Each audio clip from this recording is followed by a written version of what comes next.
इस फिल्म की कहानी जॉल नाम के लड़के के ऊपर आधारित है, जो अपने पेरेंट्स के घर से जाने के बाद लड़कियों को घर पर बुलाकर उनके साथ दिन रात एंजॉय करता है और ऐसा करते हुए वो अपने घर को कोठा बना देता है। अब आगे जॉल और क्या क्या कारनामे करता है ये हम आज के एक्सप्लेनेशन में देखने वाले हैं। मूवी की शुरुआत में हम जॉल नाम के एक हाई स्कूल स्टूडेंट को देखते हैं जो अपने स्कूल से घर जा रहा होता है, पर तभी अचानक जॉल के पिछवाड़े में चुल मचती है और वो अपने घर जाने की बजाय अपने पड़ोसी के घर चला जाता है। वहाँ वो जाकर देखता है कि घर का दरवाज़ा खुला हुआ है, तो वो घर के अंदर चला जाता है और अंदर पहुँचते ही उसे ऊपर से पानी नीचे गिरने की आवाज़ आती है, तो वो चेक करने के लिए ऊपर जाता है। जॉल वहाँ पर देखता है एक लड़की बाथरूम में नहा रही होती है। अब उस लड़की को देखकर जॉल के तन बदन में आग भड़क जाती है और वो भी उसके साथ नहाने के लिए तड़पना शुरू कर देता है। फिर वो लड़की जॉल को देखते हुए बोलती है, क्या तुम मेरी पीठ रगड़ सकते हो? अब जॉल एक आज्ञाकारी लड़का था, इसलिए वो पूरी शिद्दत से उसकी पीठ रगड़ने के लिए चला जाता है। जॉल जैसे ही उस लड़की के पास पहुंचता है तो तभी उसकी नींद खुल जाती है और हम देखते हैं जॉल सिर्फ सपना देख रहा था।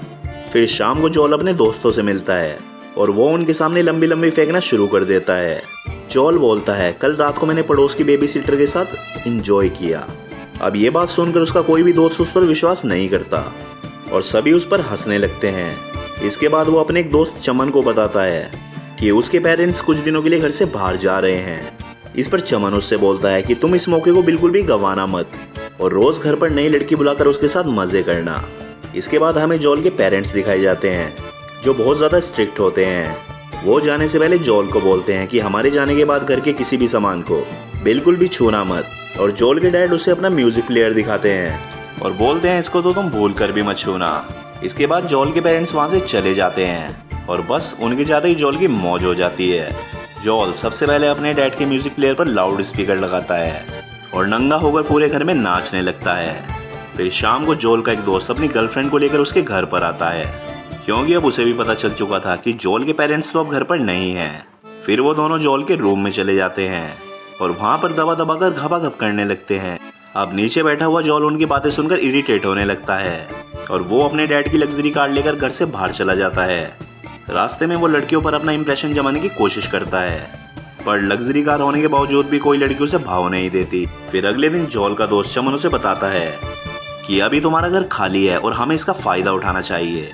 उसका दोस्त उसकी आज की रात रंगीन करने के लिए एक लड़की को बुक भी कर लेता है, लेकिन जब जॉल को ये सब पता चलता है तो वो उस पर गुस्सा करने लगता है। फिर जॉल उसी नंबर पर कॉल करके उस लड़की को कैंसिल करने की कोशिश करता है, पर वो नंबर नहीं लगता और रात को 8 बजे जॉल के घर की घंटी बजती है और जॉल को लगता है शायद वो लड़की आ चुकी है।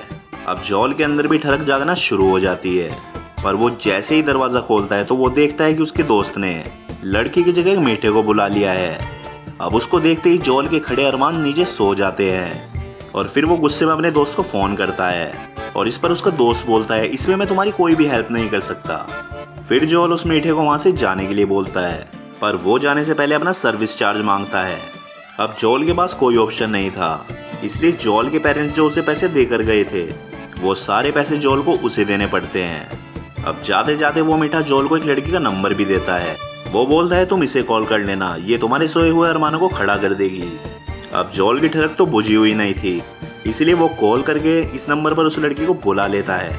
फिर थोड़ी देर बाद वहाँ पर लारा नाम की एक पटाखा लड़की आती है और बस उसको देखते ही जॉल उस पर भूखे नंगे भेड़िए की तरह टूट पड़ता है और वो दोनों पूरी रात घपाघप दबाकर करते हैं। फिर अगले दिन लारा जॉल से $300 अपना सर्विस टैक्स मांगती है, पर जॉल की जेब में 1 रुपया भी नहीं होता, इसलिए वो लारा को बोलता है कि हमें पैसे लेने के लिए बैंक जाना पड़ेगा। फिर जॉल जैसे ही पैसे लेकर घर पर आता है तो वो देखते हैं कि लारा वहाँ से जा चुकी है और जाते जाते वो उसकी मॉम की एक्सपेंसिव गिफ्ट को साथ ले जाती है। अब ये देखकर जॉल बहुत ज़्यादा घबरा जाता है और वो अपने दोस्त चमन के साथ मिलकर लारा को ढूंढना शुरू कर देता है और एक दिन लारा उन्हें एक होटल में दिखाई देती है। फिर लारा उसके पास आती है और वो उसे कहते कि मेरा मैनेजर मेरे पीछे पड़ा हुआ है, इसलिए जल्दी से तुम मुझे यहाँ से लेकर चलो। और इस पर जॉल लारा को बोलता है, पहले तुम मेरी मॉम का एंटीक एग वापस करो, तभी मैं तुम्हारी हेल्प करूँगा। लारा उससे बोलती है मैं तुम्हें वो वापस कर दूंगी, पर प्लीज़ अभी मुझे यहाँ से लेकर चलो। फिर जॉल भी जल्दी से वहाँ से गाड़ी लेकर निकल जाता है, पर लारा का मैनेजर उसका पीछा करने लगता है। अब मैनेजर से पीछे छुड़ाने के लिए जॉल काफ़ी तेज़ गाड़ी चलाता है और फाइनली वो उससे पीछा छुड़वा भी लेता है। जॉल लारा से पूछता है कि वो मैनेजर तुम्हारे पीछे क्यों पड़ा हुआ था। लारा इस पर बोलती है कि मैंने कुछ पैसे मैनेजर से उधार लिए थे और वो उसके लिए काम भी करती थी, लेकिन उसके रूड बिहेवियर के चलते मैंने उसके साथ काम करना बंद कर दिया। फिर लारा उससे पूछती है कि क्या आज रात में तुम्हारे घर पर रुक सकती हूँ, तो जॉल उसे इसके लिए हाँ बोल देता है। फिर अगले दिन जॉल को स्कूल जाना था, इसलिए वो लारा को वहाँ से जाने के लिए बोलता है, पर लारा उसे वहाँ से जाने के लिए मना कर देती है और जॉल को बोलती है कि जब तक तुम स्कूल में हो मैं तुम्हारे घर का ध्यान रखूँगी। फिर जॉल स्कूल चला जाता है और जब वो स्कूल से वापस आता है तो वो अपने घर में से अपने एक दोस्त को बाहर निकलते हुए देखता है। जॉल उससे पूछता है कि क्या तुमने लारा के साथ घपाघप तो नहीं किया। इस पर उसका दोस्त बोलता है कि मैंने लारा के साथ तो नहीं, पर उसकी दोस्त के साथ दबा कर किया है। फिर जॉल घर के अंदर आकर लारा को बोलता है कि ये कोई भिंडी खाना नहीं है और यहाँ पर ये सब नहीं चलेगा।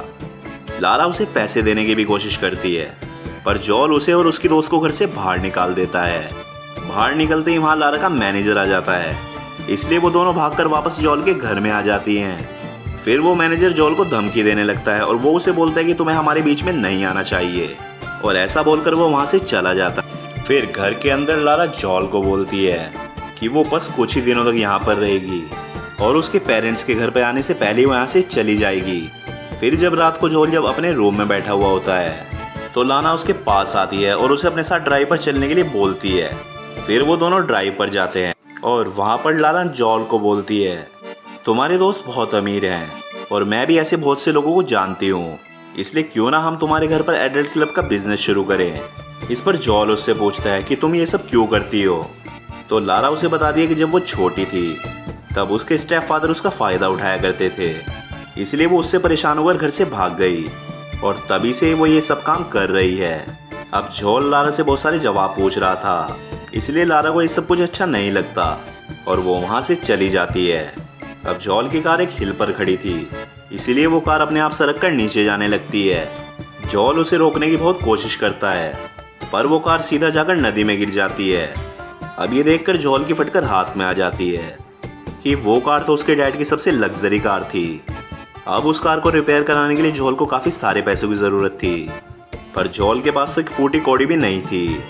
अब क्योंकि जॉल के पास कोई दूसरा ऑप्शन नहीं था, इसलिए वो लारा के पास जाता है और उसका बिजनेस प्रपोजल एक्सेप्ट कर लेता है और इसके बाद से ही उन दोनों की ऐश हो जाती है और वो दोनों अपने अपने कॉन्टैक्ट्स को यूज़ करके अपना बिजनेस शुरू कर देते हैं और जॉल के घर में कस्टमर्स और लड़कियों की भीड़ लग जाती है। उसी रात कॉलेज से जॉल का इंटरव्यू लेने के लिए एक आदमी आता है और घर के अंदर आते ही वो देखता है ये घर तो भिंडी खाना ज़्यादा लग रहा है। फिर जॉल उसे लेकर एक खाली कमरे में जाता है, पर जॉल वहाँ पर एक बहुत बड़ा बिजनेस चला रहा था, इसलिए उस कमरे में हर थोड़ी देर में कोई ना कोई एक लड़की को लेकर आ जाता था। फिर वो रिक्रूटर जॉल से पूछता है कि तुम आगे क्या करना चाहते हो। इस पर जॉल उसको बताता है कि मैं बिजनेस करना चाहता हूँ। फिर इंटरव्यू खत्म होने के बाद वो रिक्रूटर भी वहाँ पर रुक जाता है और 2-4 शॉट लेने के बाद वो वहाँ से चला जाता है और इसके बाद लारा जॉल के पास आती है और वो उसे बोलती है कि हमने बहुत सारे पैसे इकट्ठे कर लिए हैं और तुम आगे जाकर बहुत अच्छे बिजनेसमैन बन सकते हो। अब जॉल और लारा के अंदर भी ठरक जागने लगती है और वो घपाघप करने के लिए एक ट्रेन में चढ़ जाते हैं। वहाँ वो ट्रेन के खाली होने का वेट करते हैं और जैसे ही वो ट्रेन खाली होती है तभी वो लपक कर एक दूसरे पर टूट पड़ते हैं और वहीं पर ही घपाघप करना शुरू कर देते हैं। अब जॉल के पास भी बहुत सारे पैसे आ गए थे, इसलिए वो अपने डैड की कार को रिपेयर कराकर वापस घर ले आता है और जॉल जैसे ही घर पर आता है तो उसकी फिर से फटकर हाथ में आ जाती है, क्योंकि वो देखता है कि घर से सारा सामान गायब हो चुका है। अब जॉल को लगता है कि शायद उसका सारा सामान लारा ने ही चुराया होगा और इसलिए वो लारा को फ़ोन करता है, पर फ़ोन लारा का मैनेजर उठाता है और वो जॉल को बोलता है कि मैंने ही तुम्हारा सामान चुराया है, क्योंकि आज के दिन ही जॉल के पेरेंट्स वापस आने वाले थे और इसलिए जॉल मैनेजर से रिक्वेस्ट करता है कि वो उसका सामान वापस कर दे। फिर थोड़ी देर बाद मैनेजर सारा सामान लेकर जॉल के घर के बाहर आ जाता है और वो उसको बोलता है कि तुमने अपने बिजनेस से जो भी पैसे कमाए हैं वो सारे तुम मुझे दे दो। अब जॉल के पास कोई दूसरा ऑप्शन नहीं था, इसलिए वो सारे पैसे मैनेजर को दे देता है और फिर जॉल अपने दोस्तों के साथ मिलकर सारे फर्नीचर को वापस अपनी जगह पर सेट कर देता है। फिर थोड़ी देर बाद उसके पेरेंट्स भी घर आ जाते हैं और उसकी मॉम जब घर का सारा सामान देखती हैं तो वो उसे बोलती है कि तुमने मेरे एंटीक एग पर क्रैक डाल दिया है और इस पर वो उसे बहुत ज़्यादा डांटने लगती हैं। फिर थोड़ी देर बाद जॉल के फादर उसके पास आते हैं और उसे बोलते हैं जो रिक्रूटर तुम्हारा इंटरव्यू लेने आया था वो तुमसे काफ़ी इम्प्रेस हुआ है। और दोस्तों आपको यहाँ पर पता ही होगा कि रिक्रूटर किस चीज़ से इम्प्रेस हुआ है। और फिल्म की लास्ट सीन में हमें दिखाया जाता है कि जॉल की मुलाकात लारा से दोबारा होती है और वो अपने फ्यूचर को फिर से डिस्कस करने लगते हैं।